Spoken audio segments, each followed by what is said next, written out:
नेतारं वेतारं कर्मभुवतां ज्ञातारं विश्वतत्त्वानां वन्दे तद्गुणे लब्धे वन्दे तद्गुणे लब्धे वन्दे तद्गुणे लब्धे। जलो मंच परमेश्वर भगवान की, देवादिनाथ भगवान की, अंतिम शासनपति महावीर स्वामी भगवान की, परम पूज्य गुरुदेव श्री आदि सागर महावीर की, विमल सागर सन्मति सागर जी महाराज की, परम पूज्य गुरुदेव श्री सुंदर सागर जी महाराज की, द्वादशांग निर्वाणी माता की, बोले समस्त आचार्य संघ की।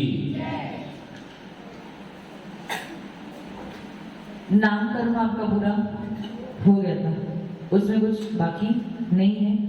42 पिंड प्रकृति और 93 अपिंड प्रकृति सब आपने पढ़ लिया है, ठीक है। अब आयु कर्म कितने भेद होते हैं? 4 भेद, मनुष्य आयु, देवायु, नरकायु और तिर्यंचायु। अब ये आयु कर्म जो है कब बनता है ये जानना जरूरी है। तो मनुष्य और तिर्यंचों के आयु कर्म कब बनता है? मैंने बताया था पहले भी, मनुष्य और तिर्यंचों का आयु कर्म कब बनता है? पूरे आयु के 2/3 भाग निकलने के बाद आप योग्य बनते हो आयु कर्म को बांधने के लिए। कौन से आयु कर्म को?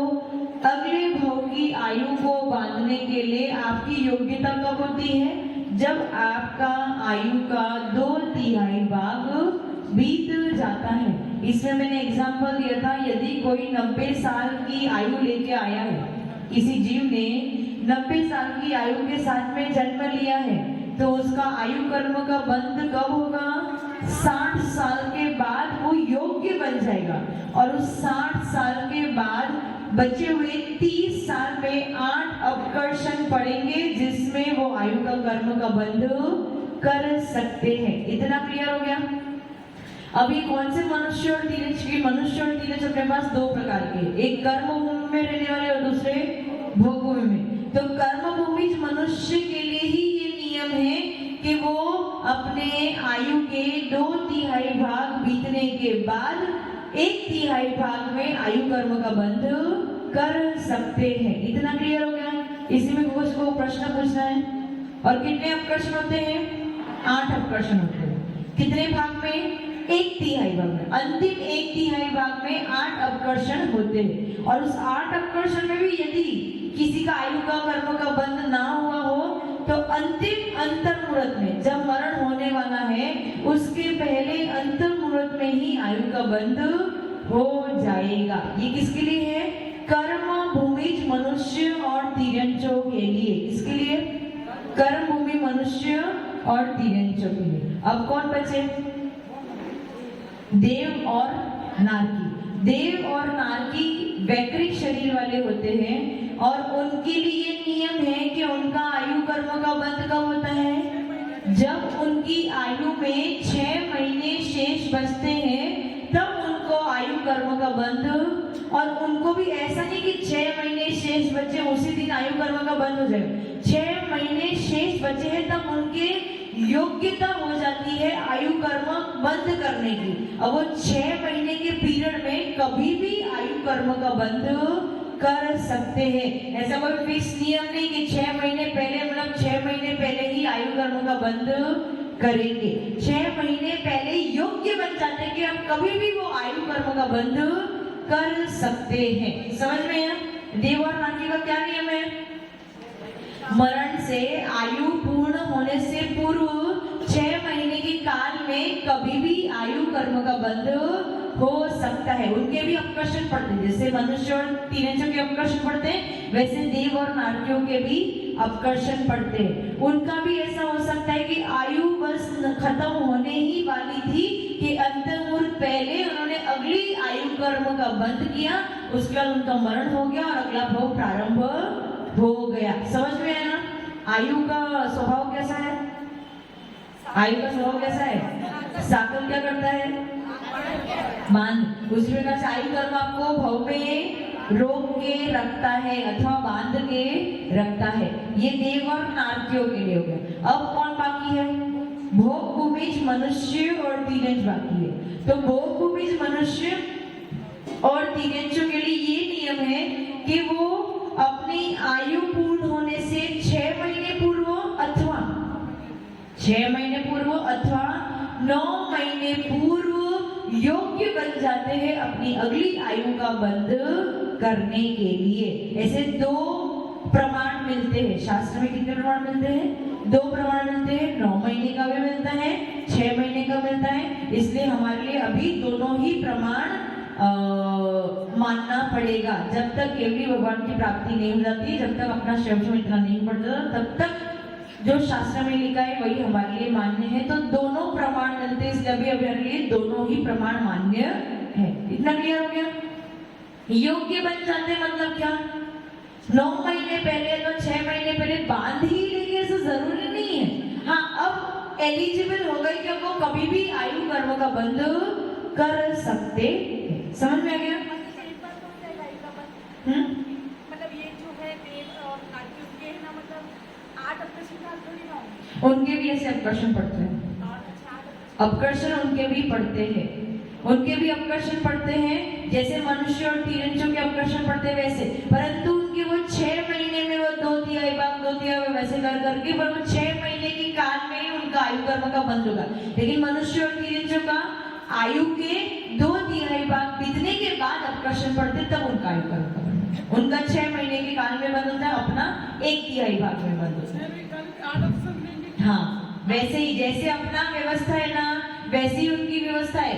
फर्क कितना है? अपना कब बंधेगा? 2/3 भाग बीतने पर, और उनका कब बंधेगा? 6 महीने पूर्व, जब आयु पूर्ण होने वाली उससे 6 महीने पूर्व उनका बंधेगा। नमस्ते गुरुदेव, वंदना माता जी, इच्छाएं माता जी, वंदना भैया जी, दीदी जी।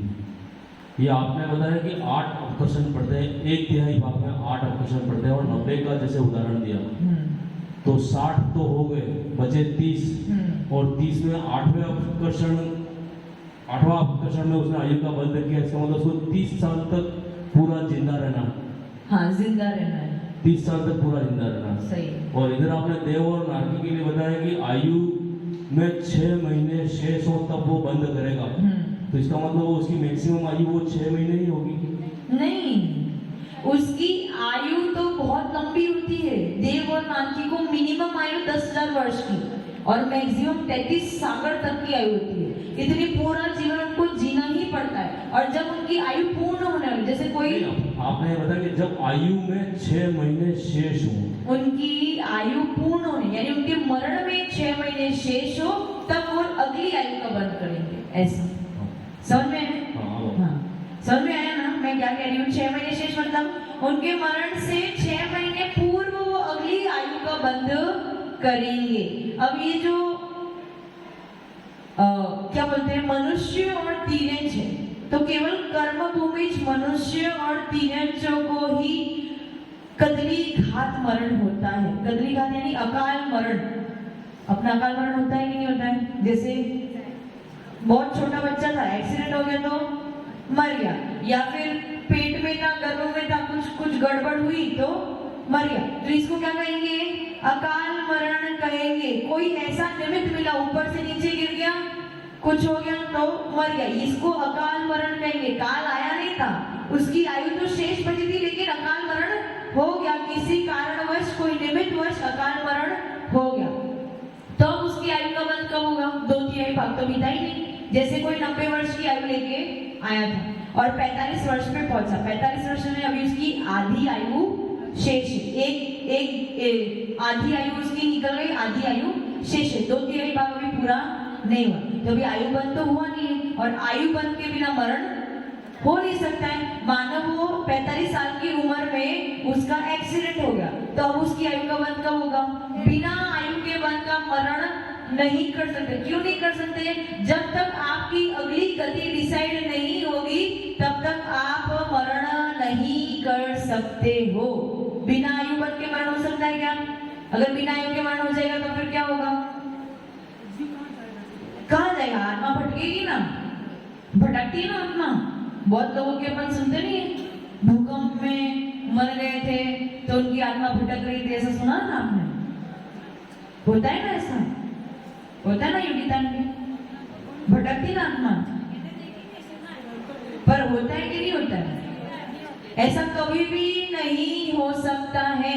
आत्मा भटक नहीं सकती है। जब तक उसकी आयु का बंध नहीं होगा तब तक उसका मरण नहीं होने वाला है। और जो भटकने वाले हैं वो व्यंतर जाति अथवा अन्य देवी देवता होते हैं जो भटकते रहते हैं, जिनको अपने पूर्व पर्याय से बहुत ज्यादा मोह होता है या राग होता है या द्वेष होता है, तो वहां जाके वो भटकते रहते हैं। इसलिए से कहते आत्मा भटक, आत्मा नहीं भटकती, वो देवी देवता भटकते रहते हैं। समझ में आया क्या? आत्मा अगर आप ऐसा मानते हो तो आप क्या बन जाओगे? मिथ्यात्व, घोर मिथ्यात्व है। आत्मा नहीं भटक सकती। बिना शरीर के आत्मा 3 समय से ज्यादा नहीं रह सकती है। 3 समय के बाद तो उसको शरीर ग्रहण करना ही पड़ेगा। मैंने विग्रह गति में समझाया था ना, पानी मुक्ता, लांगलिका और गौमूत्री का गति, उसमें 3 मोड़े होते, 3 मोड़े में 3 समय लगते। इसके बाद तो उसको जन्म लेना ही पड़ेगा, शरीर को प्राप्त करना ही पड़ेगा। इतना क्लियर है? इतना तो अकाल मरण किसका होता है? मनुष्य और तिर्यंचों का। वो भी किसका? कर्म भूमि मनुष्य और तिर्यंचों का ही अकाल मरण होता है। और अब वो जैसे मैंने आपको बताया 90 वर्ष की आयु लेके कोई जीव था, 90 वर्ष की आयु लेके बैठा था और उसके 45 वर्ष पूरे हो गए थे और 45वें वर्ष में आने के बाद उसका एक्सीडेंट हो जाता है, तो अब उसका आयु कर्म का बंध तो हुआ नहीं, तो उसका मरण कैसे होगा? तो जब एक्सीडेंट हुआ, यदि वो निमित्त बहुत भारी है, असाधा वेदनी कर्म का उदय बहुत तीव्र है, तो उसका उसी समय आयु का बंध होगा और अंतर्मुंड के अंदर ही वो मरण को प्राप्त, आप कहते हैं ना ऑन द स्पॉट। एक्सीडेंट हुआ वो ऑन द स्पॉट नहीं होता है, थोड़े समय तक जीव रहता है, क्योंकि एक्सीडेंट हुआ उसके बाद उसको आयु का कर्म का बंद करना पड़ेगा। आयु कर्म का बंद करेगा, उसके अंतर्मुख के बाद उसका जीव यानी प्राण उसके शरीर को छोड़ के जाएंगे। ऑन द स्पॉट किसी की भी डेथ नहीं होती है, ये आपकी गलत मानता है। समझ में है? ऑन द स्पॉट मतलब बहुत जल्दी एक्सीडेंट हुआ और तुरंत चले गए। ऑन द स्पॉट उसी समय किसी का भी डेथ नहीं होता है। जैसे कोई डूब भी रहा है पानी में, तो उसको वो डूब भी गया हो तो भी उसको अंतर्मुंड तो लगेगी उसके पूरे प्राण निकलने में या शरीर छोड़ने में। समझ में है? समझ में आ रहा है ना? और जिसने एक बार आयु कर्म का बंध, ये तो अकाल मरण की बात है, ये किसकी बात हो गई? अकाल। यदि आपने 2/3 भाग बीतने के बाद, 2/3 भाग बीतने के बाद यदि आपने आयु कर्म का बंद कर लिया है, तो फिर आपका अकाल मरण होने वाला नहीं है। अकाल मरण कब होता है? आयु कर्म बनने से पूर्व अकाल मरण होता है। उसका मतलब मैं क्या कहना चाह रही हूँ, जिसने आयु कर्म का बंद नहीं किया है, जिसका 2/3 भाग अभी बीता नहीं है, परंतु ऐसा कोई निमित्त आ गया है जिसकी वजह से उसका मरण होने वाला है, तो बस उसको आयु कर्म का बंद होगा और मरण को प्राप्त हो जाएगा। लेकिन जिसने अपने जीवन के 2/3 भाग बिता लिए हैं और फिर आयु कर्म का बंद कर लिया है, तो ऐसे व्यक्ति का अब अकाल मरण होने वाला नहीं है। वो अपना पूरा जीवन जी के ही मरण को प्राप्त होंगे। समझ में है?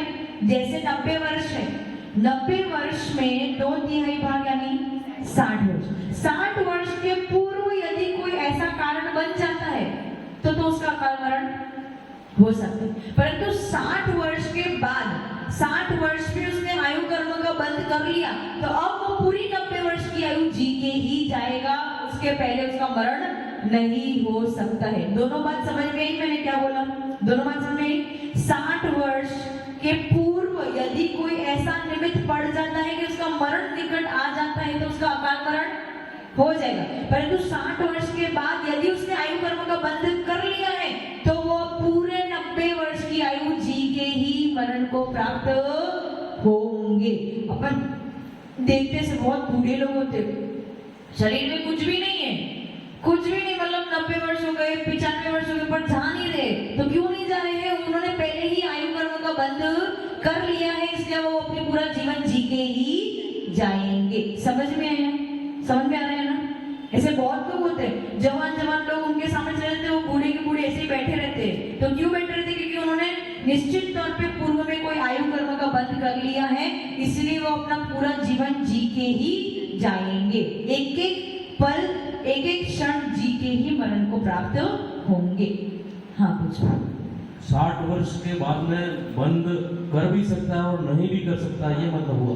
हाँ, 60 वर्ष के बाद बंद कर भी सकता है अथवा नहीं भी कर सकता। यदि बंद कर लिया तो अकाल मरण नहीं होगा, और बंद नहीं किया तो फिर अकाल मरण हो सकता है। हाँ गुरुदेव वंदना माता जी, मेरा प्रश्न ऐसा था कि अपन कैसे डिसाइड कर सकते हैं किसी का अकाल मरण हुआ या किसी ने अपने आयु कर्म पूर्वक ही मरण करा है? अगर ऐसा जरूरी तो है नहीं कि उसका एक्सीडेंट पूर्वक मरण हुआ हो तो वो अकाल मरण ही हो, उसका आयु कर्म ही इतना हो सकता है। अगर कोई इन्फेंट ही मर चुका हो तो भी अपन ऐसा डिसाइड नहीं कर सकते कि उसका आयु कर्म था या अकाल मरण था। तो अपन केवल अनुमान लगा सकते हैं, परंतु उसमें मोहर नहीं लगा सकते। बिल्कुल जवान व्यक्ति है, 20 या 25 साल का, एक्सीडेंट हो गया और तुरंत चला गया, तो एक अनुमान लगा सकते हैं भैया उसका अकाल मरण हो गया। बिल्कुल 20 साल का लड़का है, पानी में डूब गया, हाँ, अकाल मरण के कारण लिखे हैं शास्त्र में, तो उससे केवल अनुमान, मोहर नहीं लगा रहे, परंतु अनुमान तो अपना थोड़ा सा दिमाग में लगा सकते हैं कि हाँ ऐसे सुना है एक्सीडेंट आदि से। या किसी जवान व्यक्ति को कैंसर हो गया तो कैंसर में बहुत पीड़ा होती है शरीर में, अपन को समझ में नहीं आती लेकिन उस व्यक्ति को समझ में आती है। जब पीड़ा होती है तो आयु कर्म के निश्चित निर्जरा को प्राप्त होते हैं और जल्दी उनकी उदीर्णा होती है और आयु कर्म खत्म हो जाता है और उनका अकाल मरण हो जाता है, जबकि उनकी आयु बड़ी होती है उसके बाद। हाँ, फांसी लगाना, जिनको जेल की सजा होती है और उनको मतलब चांडाल लोग उनको जो फांसी लगाते हैं उनको जबरदस्ती मारा जाता है, तो वो अकाल मरण हो गया। जीने की क्षमता है परंतु फिर भी जबरदस्ती फांसी लगा रहे तो अकाल मरण हो गया। किसी को शूट कर दिया, बेचारा आ रहा था, कहीं से आ रहा था, एकदम से शूट कर दिया, अकाल मरण हो गया। हाँ, जहर पी लेना, बहुत सारे कारण हैं। जहर पी लेना, किसी की कोई आत्महत्या कर लेना, कोई किसी को जला दे रहा है या पानी में डूब गए आदि किसी ने अपना कांड, वो सब कुछ अकाल मरण के अंदर वो कारण है। ये कारण है अकाल मरण के, इससे अपन अनुमान लगा सकते भैया इसका अकाल मरण हो गया। खाना पीना छोड़ देना, हाँ, खाना पीना छोड़ देना तो उससे अकाल मरण हो जाएगा आपका।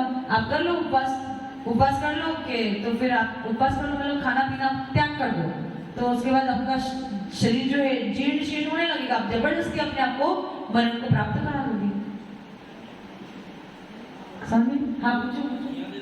नहीं, वो दूसरा, हाँ पूछो। खाने पीने का त्याग समाधि मरण में भी हो जाता है। समाधि मरण जो है वो स्वेच्छा पूर्वक, और समाधि भी कब दी जाती है? तब समझ में आ जाता है कि अब जीवन में कुछ भी शेष नहीं बचा है, अब जंगा बल नहीं बचा है, अब हम स्वयं अपने संयम का पालन नहीं कर पा रहे हैं, शरीर में इतनी सामर्थ्य नहीं बची है कि अपने संयम का पालन करें, तब स्वेच्छा पूर्वक मरण समाधि को हम ग्रहण करते हैं। वहां जबरदस्ती किसी को मारा नहीं जाता है। समझ में आया?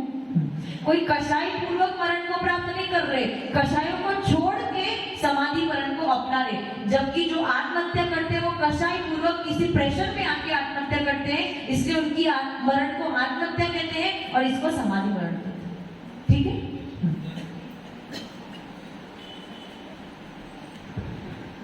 नमोस्तु गुरुदेव, वंदना माता जी।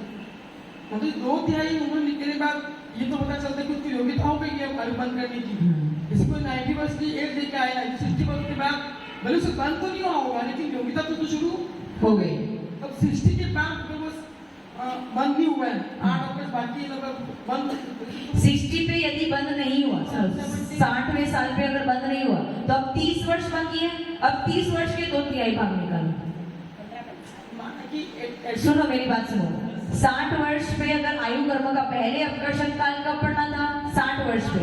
60 वर्ष पे यदि आयु कर्म का बंद नहीं होगा तो अब आपका कितना आयु बाकी है? 30 वर्ष की बाकी। अब उस 30 वर्ष के वापस 2 तिहाई भाग निकालो, तो 20 वर्ष निकालो, 60 + 20 कितने हो गए? 80 वर्ष। अब 80वें वर्ष पे आपका दूसरा अपकर्षण पड़ेगा। अब कितने बाकी है? 10। अगर वो दूसरे अपकर्षण में भी आयु कर्म का बंद नहीं होगा तो 10 वर्ष के 2 तिहाई भाग निकालो, कितने? 6। 6 वर्ष समझो निकल गए, तो 86 इयर्स होने पर आपका तीसरा अपकर्षण, उससे भी अगर आयु कर्म का बंध नहीं होगा, पीछे के जो 4 साल या 3 साल है उसके वापस 2/3 भाग निकाला, 2 साल और निकाल दिए, 88 89 वर्ष पे आपको चौथा अपकर्षण। ऐसे करते जाओ, जो बाकी शेष बचता ना, आयु जो शेष बचती उसके 2/3 भाग करते करते करते लास्ट में 8वें अपकर्षण पे भी यदि आपका आयु कर्म का बंध नहीं होता है तो मरण से एक अंतराल पहले तो आपका आयु कर्म का बंध होगा ही होगा। इसीलिए कहते हैं कि अंत समय में समाधि मरण। ऐसा क्यों कहते हैं कि एटलीस्ट जब हमें लग रहा है कि अब अंत समय आ गया है, यदि उसका आयु कर्म का बंध नहीं हुआ और यदि वो साधु चरण में आ जाता है तो अंतिम समय में एक अंतर्मुट पहले या 2 अंतर्मुट पहले जब उसका आयु कर्म का बंध हो रहा होगा तो निश्चित तौर पे कोई शुभ आयु का ही बंध होगा, क्योंकि वो कहाँ पे है, साधु चरण में है। इसीलिए कहते हैं कि अंतिम समय में समाधि मरण तो करना ही चाहिए, साधु संगति में रहना ही चाहिए। परंतु आपको तकलीफ क्या है, आप अंतिम समय तक इसी का इंतजार करते हो कि अभी और जी ले, ये तकलीफ है, इसलिए आप लोग समाधि मरण नहीं कर पाते। 80 वर्ष तक उसने बंद नहीं किया, उससे पहले 70 की एज उसको सडन कोई एक्सीडेंट या सडन तो अकाल मरण, उसको अकाल मरण बंद नहीं किया तो अकाल मरण, और बंद कर लिया तो फिर पूरा जी के ही जाएंगे। चलता ही नहीं 80 वर्ष में। तो मैंने क्या बोला, ये अपन को नहीं पता चलता, क्योंकि ना अपने पास अवधि ज्ञान है, ना मरे परे ज्ञान है, ना केवल ज्ञान है, ना कोई आसपास में रिद्धिधारी मुनिराज है, ना कोई अवधि ज्ञानी मरे परे ज्ञानी केवल ज्ञानी मुनिराज है। इसलिए हमें कौन बताएगा, ज्योतिष तो बता नहीं सकता, उनके पास कोई ज्ञान ही नहीं है, केवल श्रुत ज्ञान है, और श्रुत ज्ञान के बल पे आप किसी को नहीं बता सकते आपके आयु कर्म का बंध हो गया या नहीं हो गया। बस इतना है कि किसी जीव की क्रिया विशेष को देख के केवल अनुमान लगा सकते कि हो सकता है इसने कोई गलत आयु का बंध, जैसे उस दिन भी वो पूछा था कि सफेद शिखर नरक आयु का बंध कर लिया तो सफेद शिखर की वंदना नहीं कर पाए, तो कोई जीव, आप लोग सब हो परिवार में, ठीक है, सब गए सफेद शिखर, लेकिन एक जीव मेरे को नहीं जाना, तो उससे बैठ जाना चाहिए। उससे अपन अनुमान लगा सकते हैं कि भैया इसका कुछ गड़बड़ चल रहा है, इसलिए इसके भाव ही नहीं बन रहे, साधु के पास नहीं जाना, मंदिर नहीं जाना है, मतलब बुढ़ापा आ गया है और उसके बाद उसके भाव, देखो जवानी की बात अलग है, बुढ़ापा आ गया है परंतु फिर भी उसके भाव नहीं बन रहे, आलू प्याज छोड़ दो उसके भाव नहीं बनते, रात्रि भोजन त्याग कर दो उसके भाव नहीं बनते, मंदिर जाने के भाव नहीं बन रहे, तो समझ लेना कि कहीं ना कहीं कुछ गड़बड़ हो गया है, जिसके वजह से उसके भाव नहीं बन रहे हैं। समझ में आया, समझ में आ रहा है? केवल अनुमान मात्र है ये, आप मोहर नहीं लगा सकते हो, केवल अनुमान मात्र लगा सकते हो। ऐसा बहुत बार होता है, जीवन भर धर्म किया लेकिन अंतिम समय मतलब नियमों का पालन भी किया, सब कुछ किया, अंतिम समय आया तो रात को खाने को भी चाहिए, रात को पीने को भी चाहिए, आलू प्याज भी याद आ रहा है, सब कुछ याद आ रहा है, तो क्या हो गया, मतलब कुछ ना कुछ गड़बड़ तो, इसलिए उसके स्वभाव में परिवर्तन आ गया है। समझ में आया, इतना क्लियर है? हाँ, आयु बंध के साथ ही एज कितनी उम्र की होगी वो भी फिक्स हो जाती है। हाँ, आपका जब आयु कर्म का बंद होगा तो क्या क्या फिक्स होगा, पहले तो आपकी 4 आयु में से कौन सी आयु बनती है वो फिक्स होगा, और दूसरा अगले भाव की आपकी आयु कितनी होगी वो भी फिक्स हो जाएगा। और फिक्स होने के बाद मानो 60वें वर्ष पे आपने आयु कर्म का, चर्चा मत करो, आपस में चर्चा मत करो, मेरी बात सुनो, 60वें वर्ष में यदि आपने आयु कर्म का बंद कर लिया, मानो आपने देव आयु का बंद कर लिया, आपने बहुत अच्छे परिणाम थे, तब के देव आयु का बंद हो गया, और आपने 1 सागर की आयु का बंद किया, 1 सागर की या 2 सागर की आयु का बंद कर लिया। अब उसमें 2 सागर की आयु जब देखते हैं तो वो सौधर वेशांत स्वर्ग में 2 सागर की आयु मिलती है। तो अब आपका फिक्स हो गया, आपको कहाँ जाना है, सौधर वेशांत स्वर्ग में जाना है। कब जाना है, जब आपने 60वें वर्ष पे आयु कर्म का बंद, लेकिन उस आयु कर्म को बंधने के बाद आपके परिणाम गिरने लगे, तो क्या होगा, उस आयु कर्म पे इफेक्ट पड़ेगा। इफेक्ट क्या पड़ेगा, कर्म बदल जाएगा क्या, आयु कर्म बदलेगा, आयु कर्म नहीं बदलेगा, उसकी स्थिति बदल जाएगी। अब वो 2 सागर की 1 सागर हुई, फिर 1 सागर की और कम, पल्ले पे आ गए, अब पल्ले पे आ गए तो अब कहाँ जाओगे, सौदर मिशन स्वर्ग छोड़ दो, अब कहाँ पे आ गए, निचले के देवों में पवनत्रिक में चले जाओगे, और इसी जगह पे यदि 60 साल के बाद आपके परिणाम में वृद्धि होती गई, तो वो 2 सागर के 5 सागर, 6 सागर, 7 10 सागर तक की आयु, तो फिर उसका मतलब आप और ऊपर वाले विमान मासी में जन्म को प्राप्त करोगे। समझ में है ना? समझ में है ना? तो आपके परिणाम यदि वृद्धि को प्राप्त होते हैं तो जब अपकर्षण पड़ेगा तो आपकी आयु बढ़ जाएगी, यानी आयु यानी उसकी स्थिति बढ़ जाएगी। और यदि आपके परिणाम गिरते हुए होंगे तो वो देव आयु का जो आपने बंद किया है वो आयु की स्थिति कम हो जाएगी। और ऐसा उल्टा नरक में होता है। नरक में क्या होगा? यदि आपके परिणाम खराब होंगे, यदि आपके परिणाम खराब होंगे तो नरक आयु की स्थिति बढ़ जाएगी। और यदि आपके परिणाम अच्छे होने लगेंगे तो आपकी नरक आयु की स्थिति कम होने लगी। जैसे श्रेणी राजा ने कितनी आयु कर्म का बंद किया था?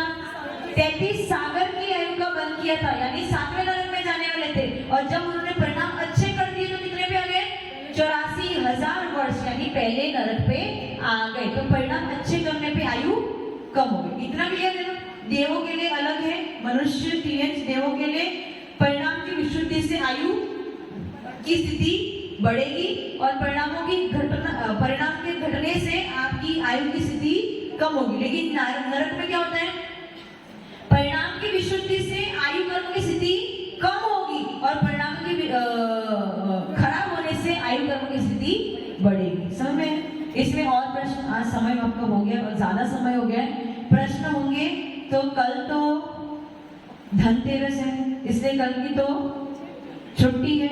उसके बाद दिवाली और अमावस के दिन आपकी छुट्टी है। उसके बाद नए वर्ष में आपको घूमने जाना होगा, इसलिए आपको छुट्टी है। उसके बाद दूज में आपको गोवाड़ी जाना है, इसलिए आपकी छुट्टी है। तो सीधा कब मिलेंगे? 16 तारीख को। ठीक है? तो अपने प्रश्न इकट्ठा करके लाना, तो आपको उत्तर दे देंगे। हाँ, अभी 1 मिनट पहले मैं सरस्वती जाप करूं। ओम ह्रीं वाग्वाणी